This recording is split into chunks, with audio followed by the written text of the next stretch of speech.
آخرت کا انعام یہ ہے کہ اللہ تبارک و تعالیٰ اس قرآن کریم کی حفاظت کرنے والا، اس قرآن کریم پر عمل کرنے والا اور اس قرآن کریم کی تعلیمات کو عام کرنے والے کو اللہ تبارک و تعالیٰ یہ ارشاد فرمائیں گے اور یہ کہیں گے کہ قرآن کریم پڑھتا جا اور جنت کے درجوں پر چڑھتا جا، قرآن کریم پڑھتا جا اور اپنی منزل کو پہنچتا جا، قرآن کریم پڑھتا جا اور اپنے مقام کو حاصل کرتا جا، قرآن کریم پڑھتا جا اور اپنی منزل کو پروان چڑھتا چلا جا۔ یہی تو وہ قرآن تھا جس نے حضرت بلال رضی اللہ تعالی عنہ، جو اب تک مکہ کی سرزمین کے اندر ریگستانوں میں ان کو کوڑے لگائے جا رہے تھے، لیکن جب قرآن کو اپنے سینے سے وابستہ کیا، جب قرآن کریم کو اپنے سینے سے لگایا، جب قرآن کریم کی تعلیمات پر عمل کرنا شروع کیا، جب قرآن مقدس کو اپنے سینے سے لگانا شروع کیا، تو وہ بلال جو اب تک مکہ کی وادیوں میں جس کو تسلیم کوئی نہیں کرتا تھا، جس کی بات کوئی نہیں سنتا تھا، جو آج غلام کے نام سے مشہور تھا، جو آج نوکر کے نام سے مشہور تھا،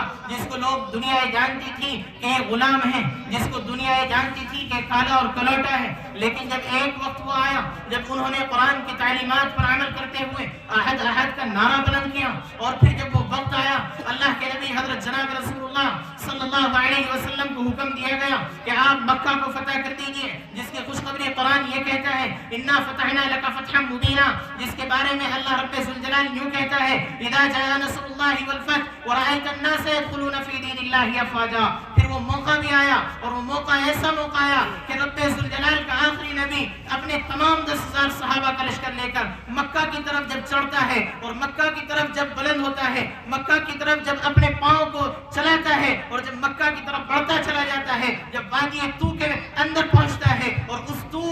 نامی کنویں کے پاس قیام کرتا ہے اور رات کو جب وہاں بسیرا کرتا ہے، تو بسیرا کر لینے کے بعد جب وہ رات بھر کی دعائیں، آہوں اور سسکیوں سے بھری دعائیں جب وہ پروان چڑھتی ہیں، تو پھر وہ پروان اس طرح چڑھتی ہیں، مکہ میں فاتحانہ انداز سے داخل ہوتے ہیں اور مکہ میں بغیر خون بہائے مکہ کو فتح کر لیتے ہیں۔ پھر جب موقع آتا ہے مکہ کو اپنی آوازیں سنا دینے کا، جب موقع آتا ہے مکہ کے اندر سے وہ تمام آلات کو نکال دینے کا جو دنیا نے وہاں پر رکھ دیے تھے، جب موقع آتا ہے اس نغمے توحید کی جگہ پر، اس مقام توحید کی جگہ پر نغمے توحید گنگنانے کا، تو رب ذوالجلال کا آخری نبی محمد رسول اللہ صلی اللہ علیہ وسلم جس کے اوپر ایمان لانے والے چند ایک لوگ تھے، 40 لوگ تھے، جب مکہ سے نکالے گئے تھے، جب مکہ سے ہجرت کرنے پر مجبور کیے گئے تھے، چند ایک ہی تو لوگ تھے جن کو لوگ غریب سمجھتے تھے، کمزور سمجھتے تھے، نادان اور بے وقوف سمجھتے تھے، جن کے لوگ سمجھتے تھے کہ یہ تو غریب اور غلام لوگ ہیں، یہ محمد رسول اللہ کی تعلیمات کو کیسے پروان چڑھائیں گے۔ لیکن پھر وہ موقع بھی آتا ہے، پیغمبر محمد صلی اللہ علیہ وسلم جب بلال رضی اللہ تعالی عنہ کو بلاتے ہیں اور پیغمبر محمد صلی اللہ علیہ وسلم بلال کو بلانے کے بعد کہتے ہیں بلال یہ وہی مکہ ہے جس میں تجھے ستایا جاتا تھا، جس میں تیرے سینے پر جو ہے پتھروں کو رکھا جاتا تھا، یہ وہی مکہ ہے جس میں تیرے گلے میں رسی باندھ کر اور تجھے کھینچا جاتا تھا، یہ وہی مکہ ہے جس میں عتبہ، شیبہ، ولید، ہشام یہ تمام کے تمام لوگ جو ہے تیرے اوپر کوڑے برساتے تھے، جس میں ابو جہل بھی پہل تھا۔ تو پیغمبر محمد صلی اللہ علیہ وسلم کہتے ہیں کہ آج وہ دور آ گیا، اے بلال تو آج مکہ کی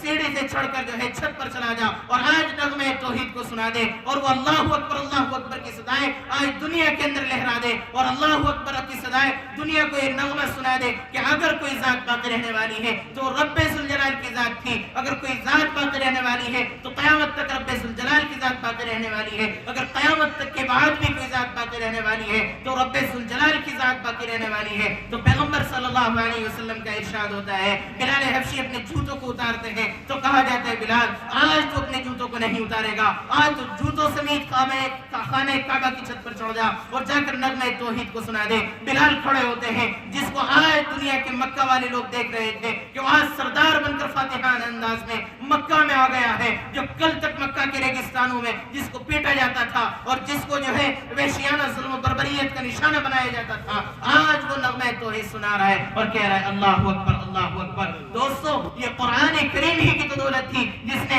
حضرت بلال حبشی رضی اللہ تعالی عنہ کو مقام دلایا تھا۔ اسی وجہ سے قرآن کہتا ہے ان ھذا القرآن یہدی للتی ہی اقوم، جو قرآن کو پڑھتا ہے، قرآن کی تعلیمات کو عام کرتا ہے، جو قرآن کو اپنے سینے سے لگاتا ہے، جو قرآن کو اپنے سینے سے چمٹاتا ہے، تو قرآن اس کو بلند کر دیتا ہے۔ عربی میں اقوام کہتے ہیں بڑے ہونے کو، اونچے مقام کو، تو رب ذوالجلال اللہ کے نبی صلی اللہ علیہ وسلم کے ذریعے سے کہلوانا چاہتا ہے ان ھذا القرآن یہدی للتی ہی اقوم، کہ والے انسانوں کے لیے پیغام دیا گیا. اگر کوئی آج بھی قرآن کریم کو اپنے سینے سے لگاتا ہے, اپنے سینے سے چمٹاتا ہے, تو پھر یاد رکھو قرآن آج بھی تمہیں بلند کر کے رہے گا. اللہ اکبر کبیرہ. کتنی بڑی دولت قرآن آج ہمارے پاس موجود ہے, لیکن آج ہم نے اس کی فکر نہیں کی. کتنی بڑی دولت آج ہمارے پاس موجود ہے, لیکن آج ہم اس کو غنیمت نہیں سمجھتے. کتنی بڑی دولت آج ہمارے پاس محفوظ ہے. ایک چھوٹا سا بچہ ہمارے یہاں حافظ قرآن ملتا ہے, لیکن آج ہمیں ان کی قدر نہیں ہوتی. یہ قرآن ہی کا تو اعزاز ہے جس کی وجہ سے محفل سجائی گئی ہے. یہ قرآن ہی کا تو اعزاز ہے جس میں اہل اللہ یہاں پر بیٹھے ہوئے ہیں. یہ قرآن ہی کا تو اعزاز ہے جس کی وجہ سے آج یہ مشائخ اعظام آپ کے یہاں پر آئے ہوئے ہیں اور اس بچے کی دستار بندی کے لیے آئے ہوئے ہیں. یہ قرآن ہی کا تو اعزاز ہے. وہ عمر جو کل تک رسول اللہ صلی اللہ علیہ وسلم کے قتل کی طرف پر تھے, جب قتل کے لیے نکل جاتے ہیں تو وہ قرآن ہی تو تھا جن کو جب سنا تھا تو قرآن سن لینے کے بعد جو ہے بلال حضرت عمر فاروق رضی اللہ عنہ کہنے پر مجبور ہو گئے کہ تم کیا چیز پڑھ رہے تھے, ذرا مجھے بھی تو سناؤ. اور پھر پڑھ کر سنایا جاتا ہے طه ما انزلنا عليك القرآن لتشقى الا تذكرة لمن يخشى تنزيلا ممن خلق الارض والسماوات العلى الرحمن على العرش استوى له ما في السماوات وما في الارض وما بينهما وما تحت الثرى.